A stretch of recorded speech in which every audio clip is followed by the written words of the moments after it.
Please note this podcast discusses real-life crimes and may include sensitive topics such as violence, abuse, and other disturbing content. We recommend listener discretion. If you lose the confidence and the trust of the family, you've lost the case. If you lose that, you're going to lose the community. Therefore, you're going to lose all the intelligence, you're going to lose all the assistance, and you are going to put the inquiry in jeopardy. And if you put the inquiry in jeopardy, you put the reputation of your police service in jeopardy, and that's exactly what happened here.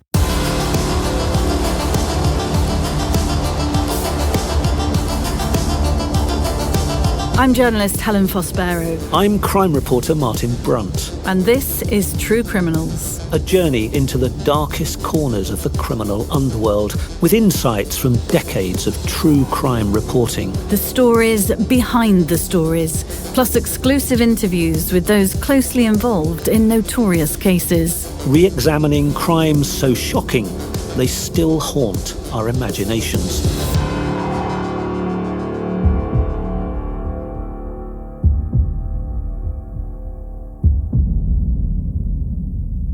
True Criminals has almost reached the #1 spot on the Apple Podcast True Crime charts. So if you haven't already, please do follow us. And as long as you like the show, please give it a 5-star rating and leave us a review. Thank you to all of you who've followed us so far. A shocking murder on the streets of southeast London. A flawed police investigation, which for 19 years brought no charges against known suspects. More than 30 years of hurt for a grieving family forced to campaign for justice. This is the tragic story of 18-year-old black teenager Stephen Lawrence, whose 1993 murder by 5 or possibly 6 white youths shook up policing, justice and race relations in Britain. It remains an unfinished story, with only 2 men in prison for Stephen's murder. In our last episode, we traced how the case exposed hard truths about policing and racism in Britain and eventually led to positive changes, new laws and new policing practices. Today's guest, Neil Basu, the former Assistant Commissioner of the Metropolitan Police and now co-host of the Crime Agents podcast, was at the heart of some of those changes, and his 30-year career was in many ways bookended by the Stephen Lawrence case. In fact, his new book, Turmoil, starts in St Martin in the Fields in London in 2023 at a memorial service for Stephen 30 years after his murder. It's against the uncomfortable backdrop of the Met still being accused of being institutionally racist following the damning Casey report the same year. We're going to talk with Neil about his personal recollections of the Lawrence case, how institutional racism weaved its way through his own career, his involvement in the Lawrence Inquiry, and where the Met stands today. Neil, welcome to True Criminals. It's a real pleasure to have you with us. Thank you, Helen. Neil, let's start with this. Can you take us back to where you were and what you were doing the night Stephen Lawrence was murdered in Eltham in 1993? Well, this is a whole hindsight piece because, of course, nobody in 1993 knew that this was probably going to become the most, in many ways, notorious case in Metropolitan Police history. And I was a probationary police officer at Hendon Training School in Barnet, North London. And on that night, I would have been sitting in my room, panicking, trying to bull my shoes so they'd be nice and shiny for the next day's passing out parade, where I would come out as a probationary constable onto the streets of Battersea the following week. So I talk about in the book the Sunday before we'd all been bussed out of Hendon as recruits because they'd run out of officers to police the London Marathon. And that was my first steps on the streets of London in full uniform, feeling incredibly self-conscious as you do. Everyone looks at themselves in the mirror and thinks, the hat's too big, the tunic doesn't fit.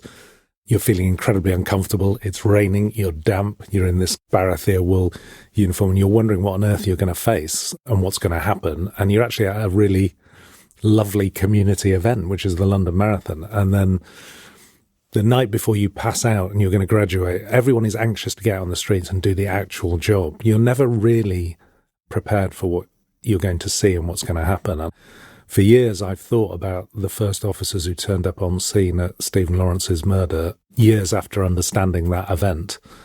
And of course, because of what's happened since, you'd think it would have been the most celebrated murder case in the Met. That by the time I got to Battersea a few days later, I don't think anybody was talking about that particular murder in southeast London.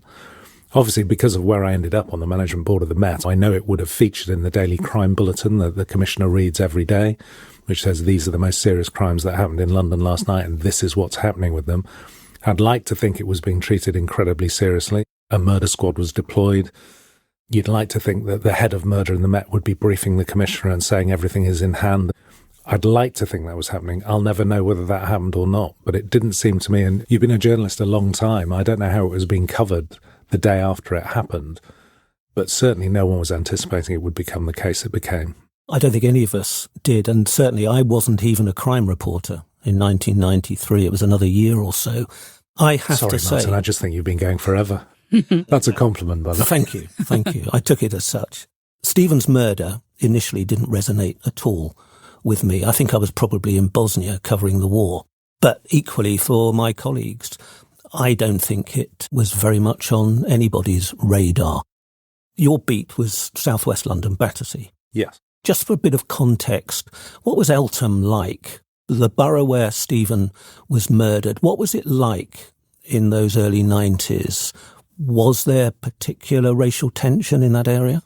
Yeah, but this is not something that would have been reported widely. And as a police officer in South West London, you know what London's like. London is a series of small towns joined together. You get very used to the borough where you police, and you don't really pay a great deal of attention to what's happening outside of your immediate beat.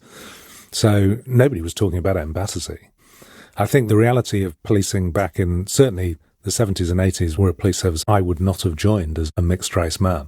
By the time I retired, I was the most senior officer of colour in the country. When I joined, less than 1% of the Metropolitan Police were of colour. So you were a rare sight when you walked in. And people weren't talking about that. They were talking about the criminality that they dealt with inside the black community in a way that made me realise that none of these people have had any contact with anybody in the black community who wasn't a criminal they were pursuing. I used to look at the intelligence unit walls and think, if you only see walls plastered in photographs of young black men, how are you ever going to think, particularly if a lot of people who joined with me were young white guys who came from working class communities from outside of London. Londoners didn't want to join the police. It was a full employment economy. They didn't need to join the police. When there's a recession, policing was a very popular recruiting place because people saw it as a way out of poverty, and you didn't need qualifications to join back then. You just needed to pass an entrance test. So I joined with a lot of people who'd come from communities where they'd rarely seen anyone of colour, and then they're parachuted into central London, and it's full of young black and Asian and mixed communities, and it's a massive culture shock for them, quite clearly. I came from the West Midlands. I'm not a Londoner by heart, but I came from a very white part of the West Midlands, but right next to Wolverhampton and Birmingham. So when I'd go into the big cities, I'd see a diversity that most of these kids had never seen before. And of course, I was growing up as a very iconic figure, me and my brothers, in this all-white town and all-white school. So I was used to perhaps some of the attitude being, well, political correctness was still in its early infancy. Can I put it like that? And so no one was talking about these things. But Eltham, if you look back in time, Stephen Lawrence's horrific racist murder was A, not the first murder, and not the first stabbing in a series of stabbings from young, white, very, very far-right racist thugs who were in what was a very white-dominated, white working-class community where ethnic minorities felt targeted. That's the history of Eltham at that time. Neil, obviously you weren't at the murder scene on day one as a fresh-faced PC Basu, but obviously you've learnt a lot of what happened since. And would you give us your description of what actually happened to Stephen that night? The review of the case proved that our initial attempts to both save Stephen's life and control the crime scene and speak to witnesses were very poor indeed. So one of the major findings that came out of it was the emergency life support training that we give young uniform officers who are always first on scene to the worst incidents. I have a lot of sympathy, and I've been in that position myself later on in my career. You are going to be first on scene and see some horrific things, and you can't let that stop you acting. You can't freeze. You have to take immediate control, and you have to, A, try and save a life or try and catch somebody who's done something horrific. The initial response on that night wasn't good enough. And sometimes it just depends who happens to be on duty. And so it's not necessarily a criticism of individual officers. They certainly weren't trained to save somebody who'd received those kind of traumatic injuries. Just tell us what actually happened to him. Well, he was simply walking down the street with his friend, Dwayne Brooks. They'd been out for the night. They were on their way home.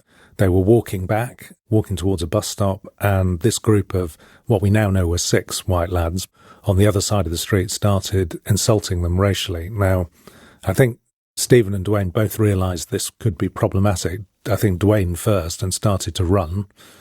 Stephen was overhauled by these thugs, and at least one of them, and of course we'll never know exactly what happened, but at least one of them stabbed him to death, and his injuries were so severe. The fact that he managed to run a further 100 metres or so before he collapsed was described by the Home Office pathologist as a miracle and a testimony to his personal levels of fitness and endurance that he was able to do that. He shouldn't have been able to do that. It's quite an emotional thing to talk about, given what impact that's had on policing ever since. But to save somebody with those kind of catastrophic injuries would have been unlikely anyway, but not to know how to do it at all was a major failing, which has been corrected in years gone by. But of course, it wasn't just that. It was the fact that Stephen was an aspiring good A-level student. He was an aspiring architect. That was his great ambition, his dream. He was a really decent kid from a very, very decent family, as everybody knows now. And yet the initial attitude of the police on that night was, these must be 2 black kids who are troublemakers, because why on earth would they have been targeted? And why would this have happened if they weren't involved in some kind of crime themselves? Exactly like those intelligence unit walls I was talking about. The attitude was, they're young black kids, they must be troublemakers. And the way Dwayne Brooks was treated, who was clearly unbelievably traumatised, he'd just watched his best friend effectively be killed in front of him. He was running away, so he had survivor guilt as well. What he was going through would have been awful, and the way he was treated was as though he and his friend had had something to do with his friend's demise, and that is unforgivable. We know that there was no attempt to resuscitate Stephen. There was no cordon thrown up. There was no pursuit of the suspects that police have been told about. It's difficult even now to imagine that police action was purely because Stephen, and perhaps Dwayne as well, were black. Is that what you believe? Well, you've raised the point about the suspects. The entire community knew who had done this and had supplied those names both to the family, who the next day supplied them to the senior investigating officer and then officers who came round, and again treated the family as though the family must know what's gone on because they must be involved in this kind of thing. And so they felt they were being treated as suspects. Most of the 70 recommendations in the subsequent public inquiry were around our inability to do family and witness liaison well, which I'd say we are now probably the best in the world at, and murder squads are particularly good at. But at the time, these fundamental failings in a major crime investigation, they're hard to believe. I remember being a very young sergeant when I went onto the Lawrence Inquiry team in 98 and looking at the first review of the report and thinking, and I wasn't an experienced murder squad cop back then, I was just a DS in Brixton at the time. But I looked at that and thought, nobody could investigate like this, let alone a murder squad from New Scotland Yard. The great New Scotland Yard detectives who have a murder clear-up rate, even back then, of 80% plus, it's now 99%. And I don't think the inquiry, looking at it, could believe that the Metropolitan Police, world-renowned, legendary detectives from New Scotland Yard, the only thing I wanted to be when I joined the police, could have been so bad. So what's the explanation for that? It's either incompetence, but you can't be incompetent, you've got a world-class reputation, or it's corruption, and they couldn't find any corruption, or it's a complacency. For what reason would that complacency have existed? And it's because you're institutionally racist. That was the finding. I believe that to be true. I believe that had it been a young, white, A-level student, aspiring architect, we would not have had the complacency we had. We wouldn't have had the very poor surveillance operation against the suspects, which took many days to arrange. And by that time, you'll know this as a very experienced crime journalist, and this is something that came out of this inquiry. There is a golden hour, which every minute you waste, you are losing the opportunity to solve a crime, either because the evidence has been disposed of or the suspects are getting away. Where was the golden hour in this case? There wasn't even a golden 2 weeks. So, yes, I believe absolutely in the findings of the Macpherson Inquiry that this was a complacency caused by institutional racism. You know Doreen and Neville, Stephen's parents, and have met them over the years. I had the privilege of interviewing Neville the day after two men were finally sent to jail for Stephen's murder, which was 19 years after the killing in 1993. Very well indeed. But Neville said that the family's grief was compounded many times over by the police's poor response. I think rather than consoling them and trying to get the culprits caught, they felt like in some ways the police felt that Stephen was to blame. He says the police should have been doing everything to give them justice, but instead added to their pain. That's hard to swallow, isn't it? To see a family suffering and then have to go off on their own and fight for justice. And it's a situation that eventually led to the breakdown of their marriage. The heartbreak and the stress they went through is really difficult, I think, to talk about now, having followed the story over the years. Well, you will have interviewed Neville in those circumstances, and I couldn't put it better than he said it himself, but he's very cogently expressed exactly what I've just said, that they should never have been put in that position as a family. One of the great learnings of this case was if you lose the confidence and the trust of the family, you've lost the case. And if you lose that, you're going to lose the community. Therefore, you're going to lose all the intelligence, you're going to lose all the assistance, and you are going to put the inquiry in jeopardy. And if you put the inquiry in jeopardy, you put the reputation of your police service in jeopardy, and that's exactly what happened here. And I think the great legacy of Stephen and his amazing campaigning parents is that they did, and I hope they really do believe this, and I know it will be difficult for them to believe, but they transformed the professionalism of policing in the Metropolitan Police. And not just for murder squads, but for everybody. Everybody who was first on scene at a traumatic incident started dealing with it more professionally, started understanding how to control a crime scene, started dealing with witnesses more professionally. It got easier for us as frontline detectives because the uniform officers were better trained in those very, very important first actions at a critical incident. So all of that came from Stephen's murder. It makes you wonder what on earth we were doing before that, doesn't it, really? But I don't think it is any solace for the family that they had to campaign for so many years. What I don't want them to think is that nothing happened, because I often get criticised because I still think we still have that institutional racism legacy. I still don't think we've acknowledged it properly or apologised for it. And just when you're talking about the breakup of the marriage, I became a very experienced murder squad investigator later on in my career, and I know that very few marriages survive the murder of a loved one, particularly a child. And I don't think the Mets ever apologised for the breakdown of their marriage, because I think we caused that. I've never believed that families get closure in murder. You never get closure. It is a life sentence for families who lose a loved one. You'll have interviewed people and you'll know exactly what I mean by that, both of you. But the closest they ever get to justice is the conviction of the person who did it and an understanding of what they did and why they did it. That gives them some sense of being able to put in some kind of perspective what's happened to them as a family. They never got that. They still don't really have that today. Because, of course, for many people, you still can't believe that somebody would be so evil, possess such a sense of otherness for people of a different colour that they would be prepared to kill them for no reason other than they were walking down their street. And for some people who haven't experienced racism but like to talk about it a lot in public, they don't understand that. I do. I think it's difficult to believe how widely known the names of the suspects were. It was an open secret. Oh, they were delivered within 24 hours to the family. On my way here today, I was doing a bit of research and I came across something I'd forgotten. Somebody wrote a letter with the names of the 5 suspects and left it in a telephone box within 24 hours. Yes. So it's still difficult to know why nobody went and looked at those 5 suspects for, a fortnight? Yeah, I think it was over a fortnight. And when they eventually did, I'm also an ex-head of surveillance. The surveillance operation that was mounted was laughably incompetent. There was CCTV or police footage of some of those suspects taking plastic bags of, we assume, evidence and throwing them away. I've obviously read that particular account of what happened hundreds of times, and every single time as an experienced detective, it absolutely amazes me. Beggars belief, doesn't it? Well, it does. And you still look at it now and think, how could that possibly have happened? And let's be honest, we deal with hundreds of thousands of crimes a year, and we've dealt with many, many thousands homicides over the years and the reputation of nearly 200 years of Metropolitan Policing. We don't get them all right, but we get a lot of them right. And we don't get a lot of them wrong because of basic incompetence.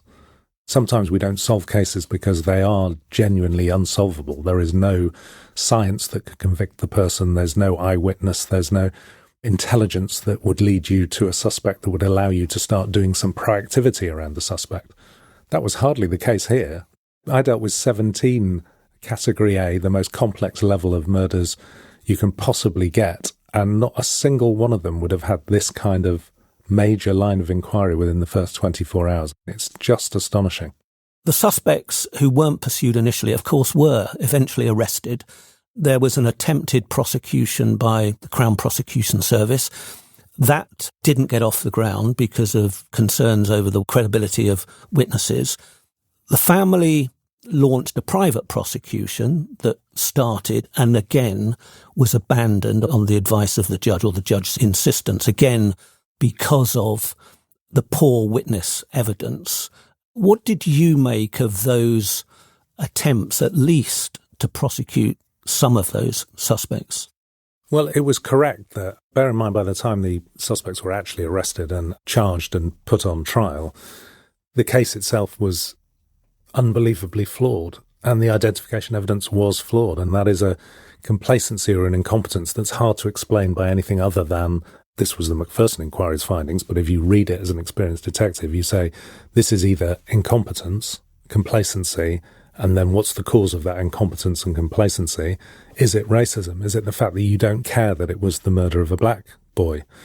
And I'm afraid for those of us who are of colour in policing, not just families, communities and people looking from outside of policing, we all felt that that was the case, that we wouldn't have been so lax in the way we put the case together if it had been somebody who was white. And it's hard to get away from that judgment. In fact, we don't have to get away from that judgment because it's recorded for time immemorial in the Macpherson Inquiry report. So, yes, that's pretty shocking stuff. And the private prosecution, the Metropolitan Police at the time, and I think the Crown Prosecution Service, were advising the family not to pursue the private prosecution because they knew the case was fatally undermined. So the private prosecution still had to rely on evidence gathered or not gathered by the police. Yes, and I think what effectively we were saying as the criminal justice system was this won't reach even a private prosecution threshold because the evidence is flawed.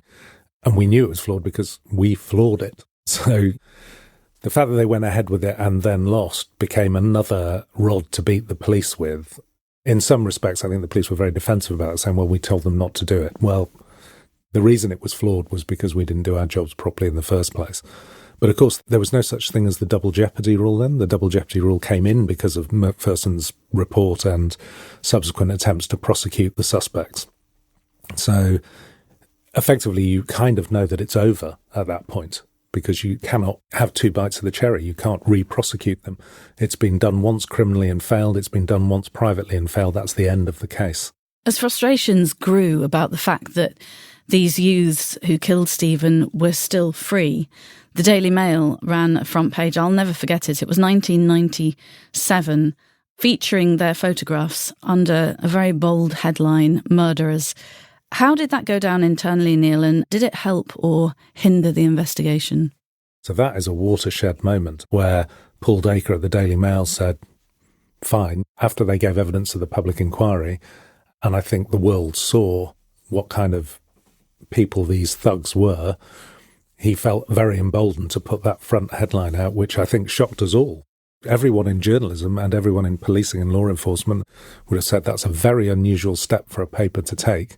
But of course, it wasn't going to compromise anything in the future because they couldn't be retried. And if you're not guilty, sue us, and they don't sue. That's all the Daily Mail needed to justify their headline. I don't think any of us thought, well, what difference does that make other than the fact that it has put massive pressure on the police for the incompetence that they showed. But the inquiry drew that out over many, many months. As a journalist, I'll never forget that front page. It was 5 pictures, wasn't it, of the suspects under a very bold headline, and it just said murderers. Yeah, and it was a very brave thing for the Daily Mail to do. It's a very interesting line in Nick Davis's book, Flat Earth News, where he talks about the Daily Mail originally, because of the campaign by the Lawrence family and the campaign by other families for justice. Cherry Gross was another one. I know Lee Lawrence very well. Cherry Gross's son, who campaigned for justice for his mother's shooting back in 1985. There were a number of campaigns going on at the time. And I think part of the attitude of the Daily Mail at the time was that these campaigns should be vilified. It was only when he found out that Neville Lawrence was someone who had worked on his house and he'd liked Neville that he changed the tone, the tenor, the angle that the Daily Mail will come at and decided to support the Lawrence family. So it is a quirk of meeting somebody and realising that they were decent that changed this particular editor's headlines into something to support the Lawrence family. So he gets a lot of credit for that headline, without a doubt, but Neville Lawrence deserves the credit for changing the mind of somebody who was going down a very different tack at the time. Was this the time around 1997 when you then got involved in the Lawrence Inquiry? No, I was busy still being a sergeant at Brixton Police Station. It was 1998, after the inquiry had been running for nearly a year. So there had been the Kent review of the initial investigation, and the Kent review had said there's nothing to see here. It's a perfectly good murder investigation. Kent police were asked to look at it. Kent police were asked to look at it. That was an extraordinary whitewash of a very sorry saga indeed.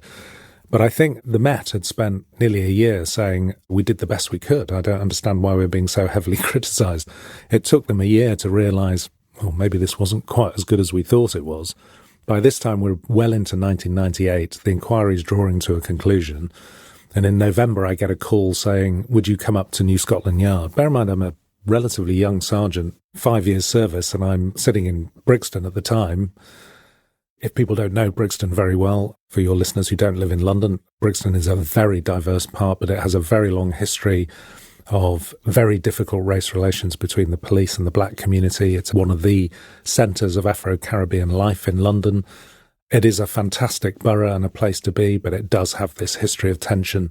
So at the time the inquiry was going on, you could feel that tension as an officer in Brixton. So to be called up and said, could you come to New Scotland Yard and give us some advice and your experience on the Lawrence Inquiry team, which at the time was investigating what we had done wrong in the inquiry and why the inquiry was going to call us institutionally racist. Clearly, I strongly suspect that William Macpherson had phoned the commissioner up and said, prepare yourself because this is going to be my conclusion. Paul Condon, the commissioner at the time, had given evidence at the inquiry, and his evidence is well worth reading, and was very concerned that that was the conclusion the inquiry were going to come to, and said it would have been a mistake and didn't want to accept it, and said it would be misread by every police officer, and I think it was. Eventually, Paul Condon was proved right, but for the wrong reasons, if that makes sense. We didn't spend enough time explaining what institutional racism meant to the front line. So they all thought they were being called racists, and Paul Condon thought, well, that will destroy morale in London. And I think it did for a while. But the reality of that finding, it was very difficult to look at everything that we were doing in the police at the time and relate it to the actions that were taken from the minute Stephen was murdered and everything that happened afterwards, and say, what do we need to do better here? And that was our job. And we were a very small team, 5 or 6 of us, 2 of us, me and a very good friend of mine who is a Glaswegian Sikh. We were quite stunned when we both turn up at Scotland Yard at the same day and say, what are you doing here? Raj, his name is. So what are you doing here, Raj? I said, well, I've been called up on this inquiry. And we're looking at each other and we're laughing a little bit because I'm a mixed race, half Indian, half Welsh boy from the West Midlands. And Raj is a Glaswegian Sikh from Glasgow. And we're wondering what the Metropolitan Police thinks we know about the feelings of the Afro-Caribbean community towards policing. And we're both very young sergeants. So what do we know about murder inquiries? Why are we here? And it is difficult to escape the conclusion that somebody looked at us. We were both on the accelerated scheme at the time. 2 of only 3 people in the entire United Kingdom on the accelerated scheme who were of colour. The other one was a police constable in the West Midlands. That we had not been picked because we were of colour. And that was an interesting microcosm of institutional racism in the Met. Raj will answer for himself, but that's definitely what I thought at the time. I laughed more than I cried. I was really loving my job in Brixton. I didn't want to be sent up to headquarters to do a job that I thought was an undoable job, and to arrive with this sense of defensiveness and denial, as Louise Casey might call the Met. But back in 1998, about we have to defend ourselves because we're being unfairly criticised, and then read all of this stuff and think, you know what, it's not unfair, is it? Can we dwell for a moment on those two words, institutionally racist? Because we keep coming back to it, don't we? Yes. And you've talked about misinterpreting it. Can I just read out what Macpherson's definition Please was? do. And it's this: the collective failure of an organisation to provide an appropriate and professional service to people because of their colour, culture or ethnic origin.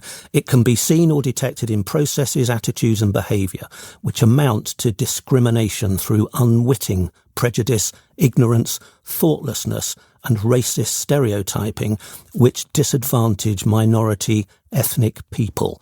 That's what Macpherson said, and it's his words that have been thrown around ever since in this continuing debate. You were part of that small team trying to get ahead of Macpherson's findings. When they were delivered, and that term was used for the first time, what was the reaction of your colleagues, not just on that team, but within the Met? What did the rank and file think when they heard those words? Well, in my view, I can't speak for the almost 30,000 police officers that were in London at the time, but I can talk about my colleagues back at Brixton. I can talk about the people I talked about this subject with. I can talk about our colleagues on the Lawrence Inquiry team. Everyone was as stunned as Paul Condon had predicted. In many respects, he was right, because what most police officers probably never read the definition in that kind of detail. They did exactly what Condon thought would happen, which is they thought, you're calling me a racist. But it's often about perception, isn't it? It is. And my view is this happened because we never took the time or effort, and this is a criticism of the same team I was on, we didn't take the time and effort to explain to the whole of the Metropolitan Police exactly what was happening.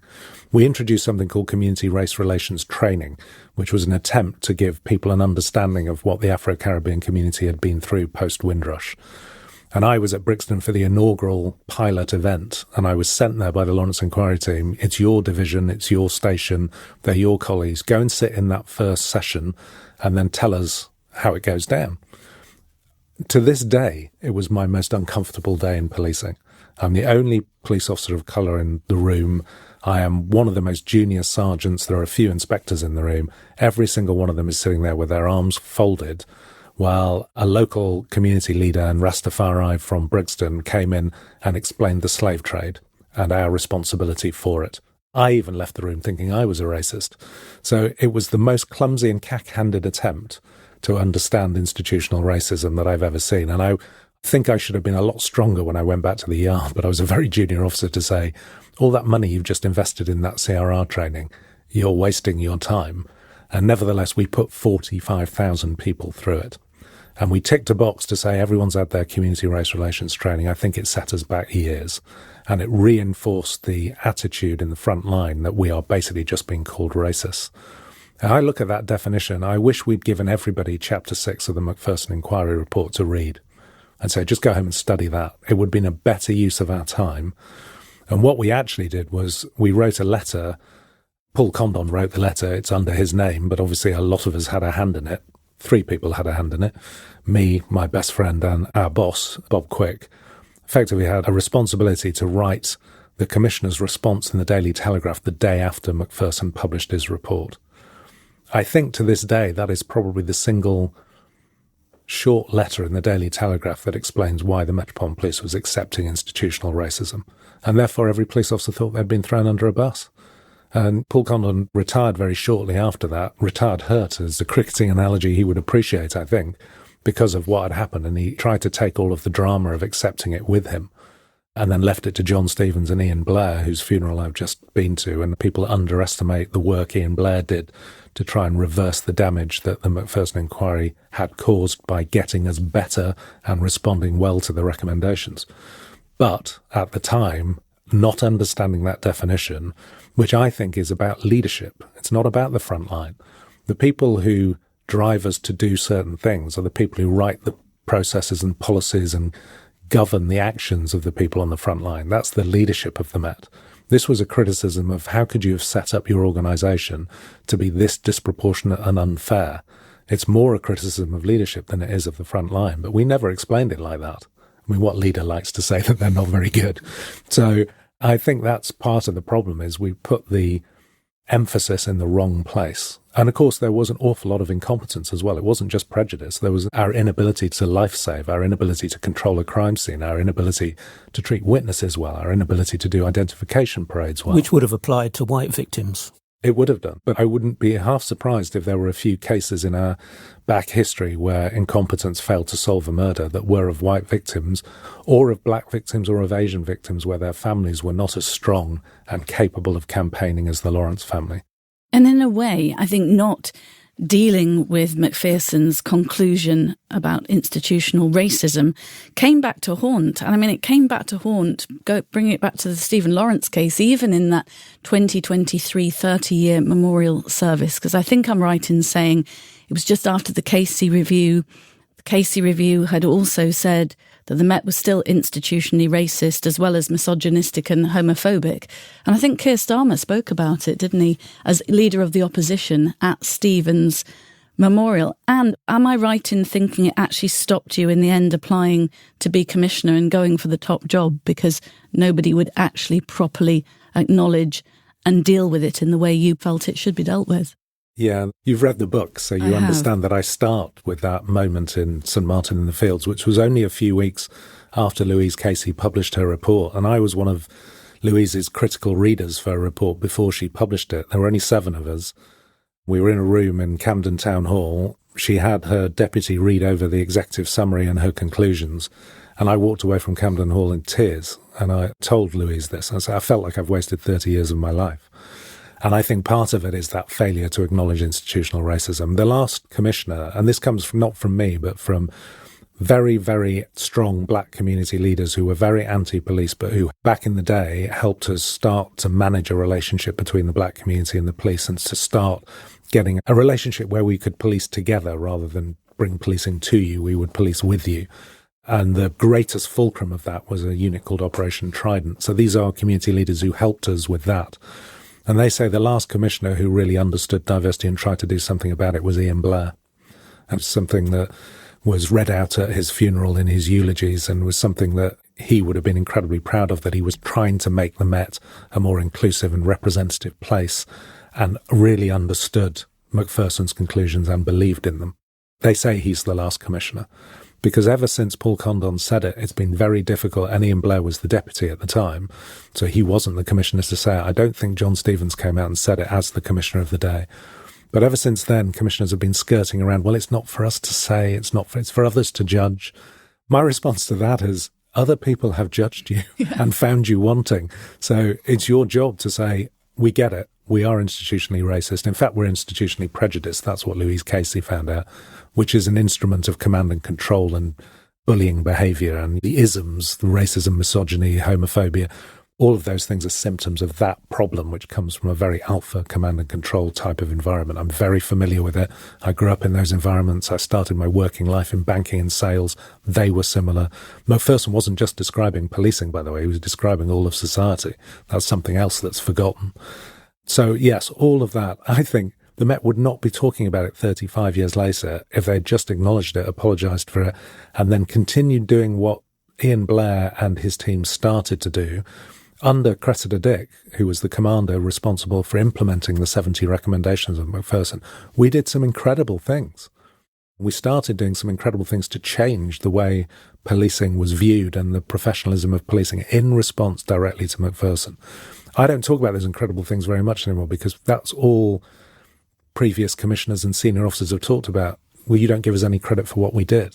But what were you most proud of those changes? Well, I'd just say I'm very proud that we actually started doing that, and that me and that small team helped write the strategy called Protect and Respect that led to those changes. So I'm proud to have been a tiny part of that incredible team that believed in this.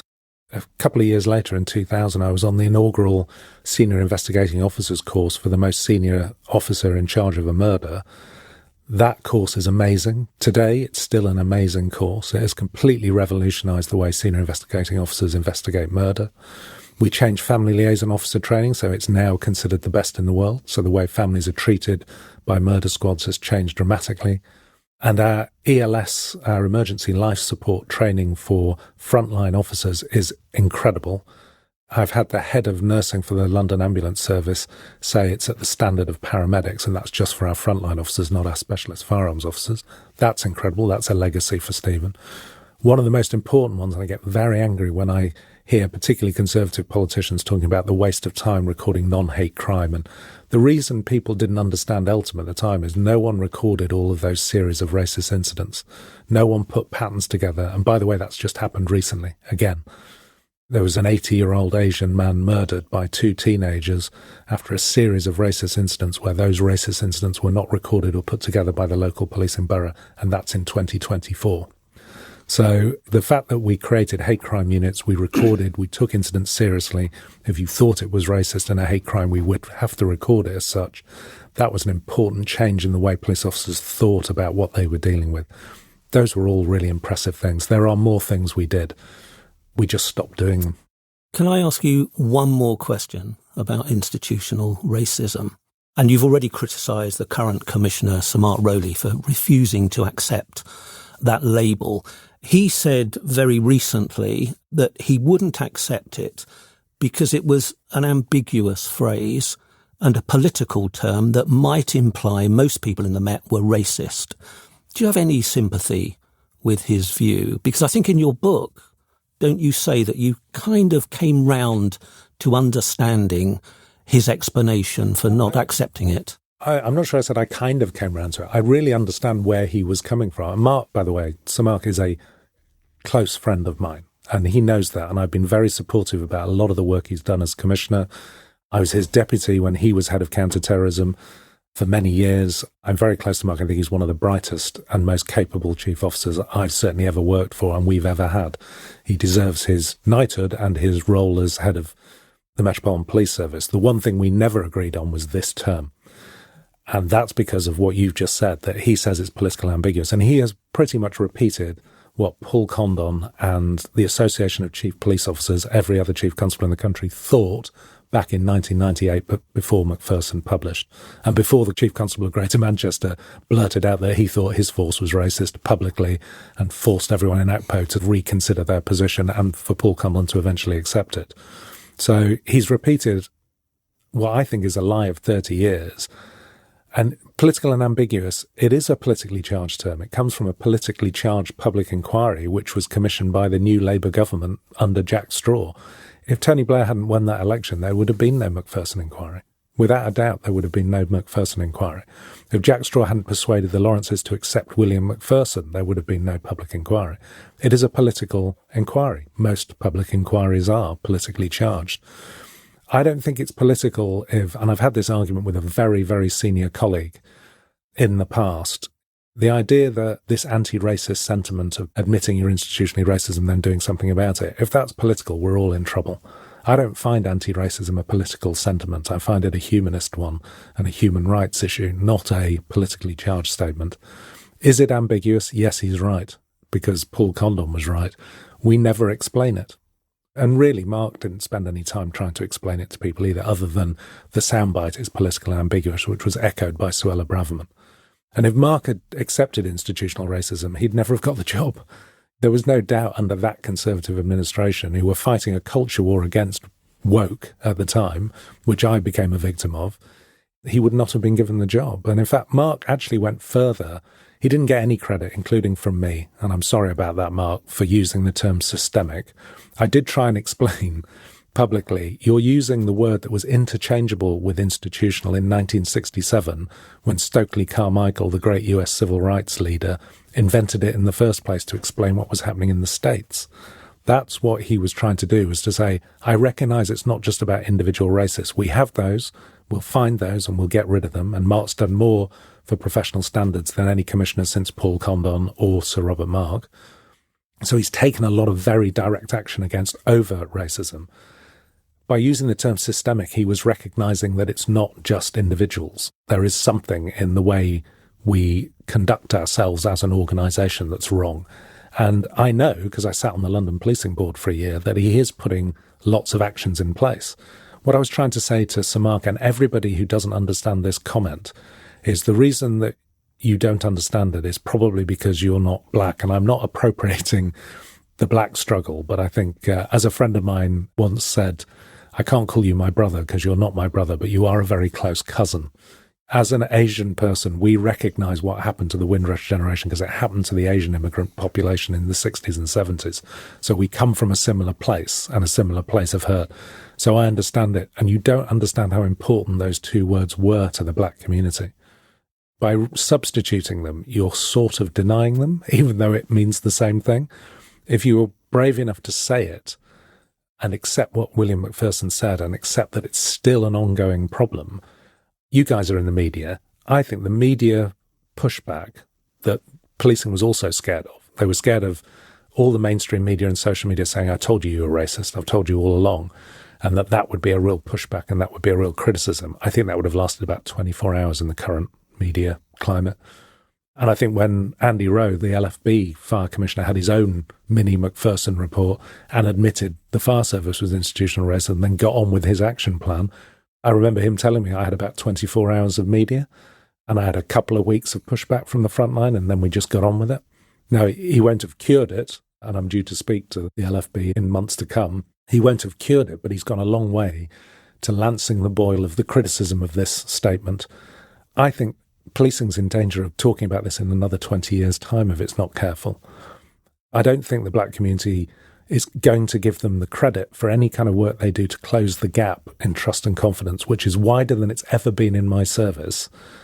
I don't think they're going to be given any credit for that unless they're seen to admit it, apologise for it, and then they'll be trusted to take the action to solve it.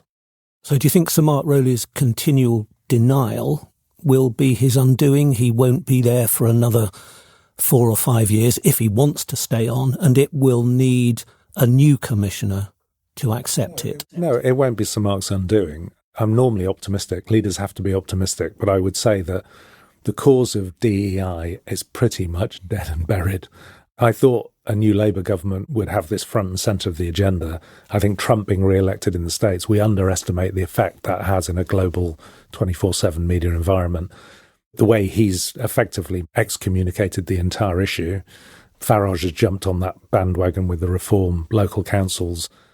Those of us who still speak about diversity, equality and inclusion being incredibly important facets of our society, not least if you're given responsibility to deliver policing to everyone, not just the people you like, you should have an understanding about why those three things are important.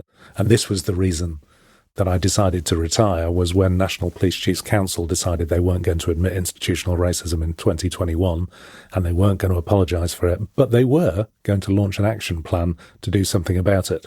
I still don't understand the logic of that, and I think I'm a reasonably bright person. But effectively, the fear of acknowledging it and apologising for it, I think, is a total abrogation of leadership. And when I lost that vote at National Police Chiefs Council, that was the day I decided to retire, which was in January 2022, and I retired in November that year, never went to another Chiefs Council again.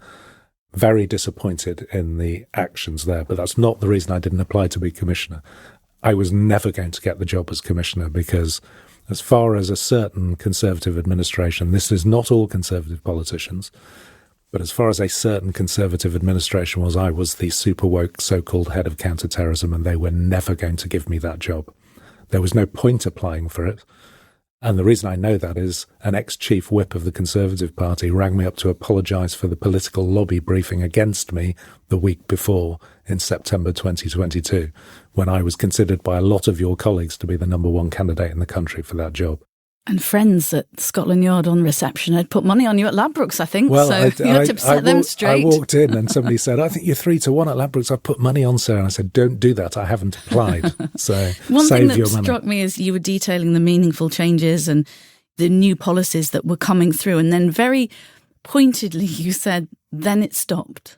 Yeah. What stopped those changes, Neil? It must be my own podcast that's made me slightly overdramatic with sound bites. So it didn't just stop, and it wasn't a malicious thing that it stopped. But it's always about leadership. And when there's a change of leadership, there's a change of emphasis. And Ian Blair, when he had to resign thanks to Boris in 2009, you had a change of leadership then where the emphasis was not on that. The emphasis was on the rebuilding post 7/7 and the war against terror, which was still going on, and trying to counter that. And by the time they'd set up a good system a good counter-terrorism machine. You had the Olympics around the corner and you had to set up the entire London with the billions of people watching you around the world, making sure that there wasn't any kind of attack or even traffic disruption. It had to be a success. So there was a massive emphasis on that. And the day the Olympics finished, we had to catch up with the austerity the rest of the country had been put under and lose 20% of our budget. No one was talking about diversity then. If you're going to cut anything when you've got priorities, you cut things like communications and diversity programs, and all of this is considered nice to have and a bit of a luxury. It wasn't malicious. It was just, where can we save as much money as possible? We cut intelligence-led policing. That's supposed to be the foundation of what we do. So we cut all kinds of things that had a dramatic effect on our performance. But in my view, cutting diversity is always a mistake. It's a bit like freezing recruitment. It's easy to do on day one. It's incredibly difficult to recover. And I think that's the problem we've got. Nobody's really interested in this anymore. One thing that's always puzzled me about the Lawrence case, and I was at GMTV at this point in my career, is how did two people get jailed for the crime 19 years after he was murdered, after those other prosecutions had failed? What was going on behind the scenes that led to those convictions? By the time you get to 2007, I'm now a detective superintendent in organised crime, and one of my portfolios is the reinvestigation of the Stephen Lawrence murder. So Cressida took me in to see Doreen Lawrence and her lawyer Imran Khan, and we had a meeting with the senior investigating officer, Detective Chief Inspector Clive Driscoll. And at that meeting, Clive and I had never met Doreen before, and we were trying to convince Doreen that we were serious about solving this case and we would do everything we possibly could. Now, Doreen's heard that so many times. I don't think Doreen spoke during that initial meeting. And Clive was determined to win the family's confidence round, learning everything we'd learned and the inquiry report about family liaison, and he won the trust and confidence of that family. And then went about doing a scientific review. So there is no doubt whatsoever, cold cases are cold cases for a reason. They're often unsolvable because you just haven't got any leads at all. And what changes them is a change of loyalty. So somebody will come forward and say, I know what happened and I can give you the witness testimony or the smoking gun, literally, that tells you what happened. Or the science improves and good crime scene evidence collection at the time can be re-looked at and DNA found. And that's exactly what happened in the Stephen Lawrence case. It's exactly what happened in the Damilola Taylor case as well. But effectively, blood traces are on clothing that had been seized from the suspects was found to be Stephen's. And that, using very advanced low-copy DNA techniques developed by LGC and the very famous Angela Gallup, the forensic scientist managed to recover that evidence, and that evidence was sufficient to convict two of the killers. And Clive Driscoll and his team, I met his old DI and the crime scene sergeant who submitted all of that work and did the forensic work, deserve an immense amount of credit for getting those convictions. And we gave them credit for that. But of course, and I hope this is true, the Metropolitan Police at the time, and certainly me and Cressida, did not feel that this was a time, and there would never be a time in this case, for the Metropolitan Police to slap itself on the back for a job well done. This is not a job well done. It's 2 out of 6. Where one of those suspects is now dead and will never be convicted. So it's very hard for us to turn to the family and say, look, we did what we promised. I think we're proud as a team that we never gave up and we got that far. And I met a couple of those people. Most of us are retired now. And I met a couple of those people and they're still determined to get the rest of them. So if they're listening to your podcast, it's not over as far as a certain cadre of retired detectives think. It's become that important to people. And that's very common for murder squad detectives. We've all got unsolved cases on our books that keep us up at night. And this is the ultimate one of those. Scientific techniques continue to get better. There presumably are still witnesses out there who haven't come forward to tell what they know. What do you think the chances are of more prosecutions? Well, this won't be about science. I don't know this for a fact, but once you've re-examined and re-examined and re-examined using techniques, you eventually have nothing left to re-examine. So you're eroding a little bit of that scientific evidence every time you re-examine an item. So I think that's very unlikely to happen. But loyalties do change and reasons for giving evidence change. And we still have the ability for people to give evidence and get credit for giving that evidence. I think there is still that possibility. None of these people are old. So at the end of the day, there is still a possibility that loyalties will change and people will talk. I hope that is the case for the sake of Neville and Doreen. I hope that is the case. And Stuart, who I sat with on the London Policing Board, these are remarkably erudite, articulate, decent, intelligent human beings who deserve justice and people to still listen to what happened to them. There are still lessons to be learned. I always worry that another generation of police officers, don't forget the generation that joined now, weren't alive when Stephen was murdered. Most of them will not know who he is. I was very proud of Cressida. We had a meeting a couple of years into her tenure as commissioner to say, we knew this was happening. We knew new recruits didn't understand who Stephen Lawrence was. The solution to that was to change the name of one of the suites at the training school. It's called the Hydra Suite, where we do immersion training in critical incidents, and it was renamed the Stephen Lawrence Suite, and every recruit has to go past that suite and then be told why it's called the Stephen Lawrence Suite. I'm very proud of Cressida for doing that. I think the most important thing is that Stephen Lawrence has had an incredible legacy, has changed policing for the better.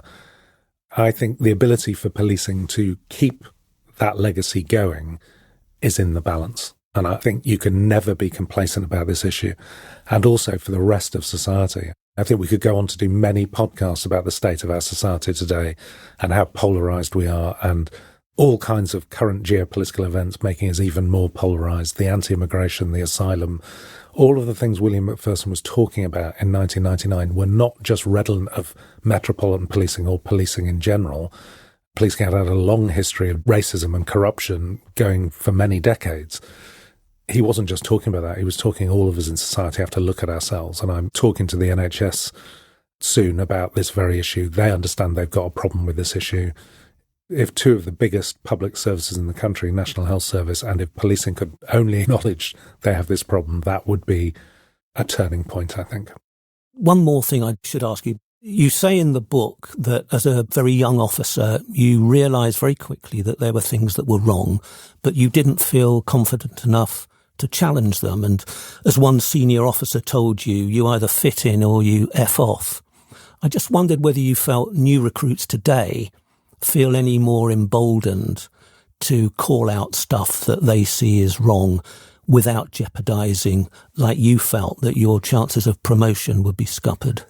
Probably my coup de grace as a senior police officer was the comments I made publicly after the murder of George Floyd in the United States and the blog I wrote, and calling out to white colleagues about how their colleagues of colour might be feeling after an event like that, and trying to perpetuate a more inclusive culture after that. I thought it was another Stephen Lawrence moment. I think all of us did.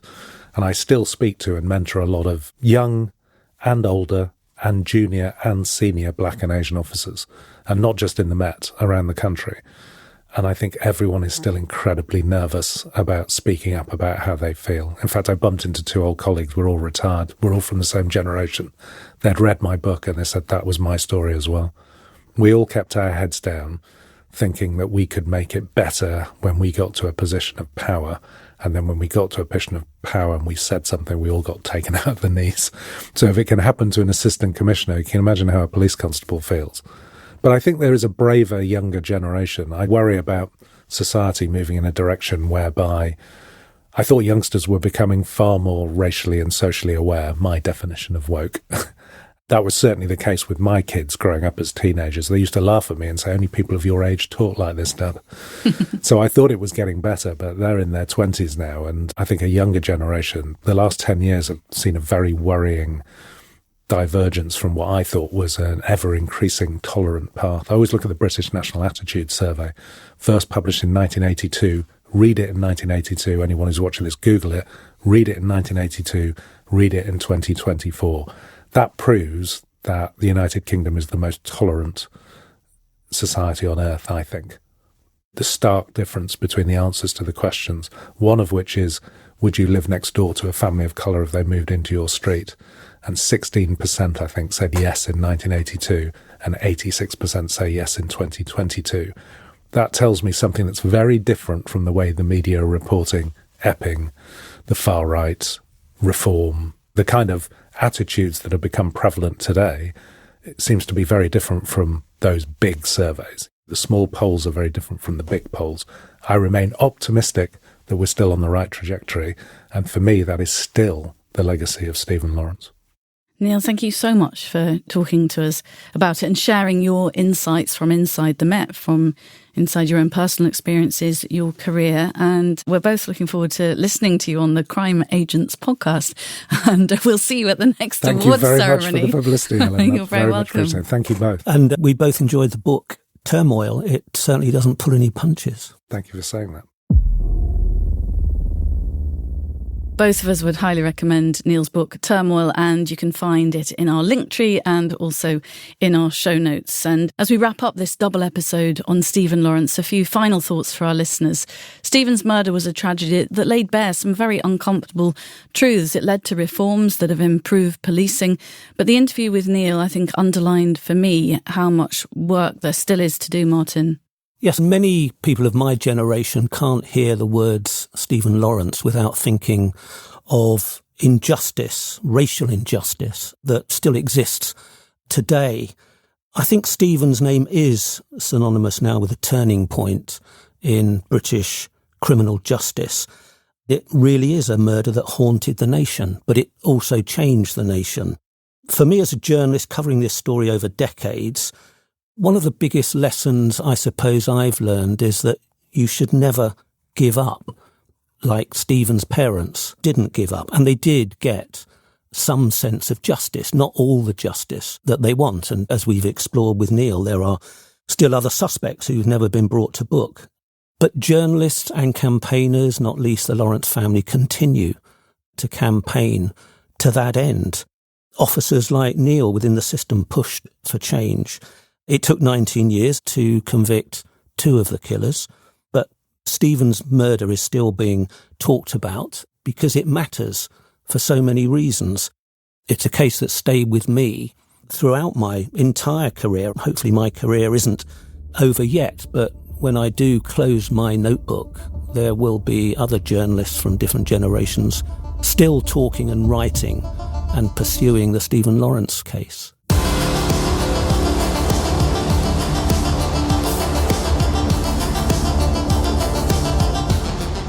Welcome to our new Patreon followers. Thank you for joining. Just to remind listeners, if you want to hear the episodes ad-free, you can. Head over to patreon.com/True Criminals. Stay with us for 3 months at Patreon and we'll send you a free True Criminals mug. Martin and I haven't even got one of those yet. Your support means everything to us. If you're enjoying the podcast, please take a moment to leave us a review. It helps us grow, reach new listeners, and keep bringing you the stories you love. This episode is brought to you by Audio Bleach Global.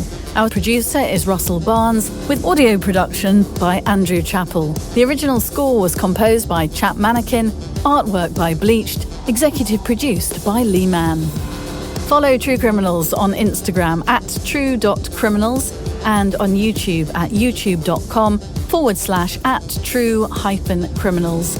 For exclusive content and ways to support the show, visit us at patreon.com/True Criminals. For partnership opportunities, please contact us at contact@audiobleachglobal.com.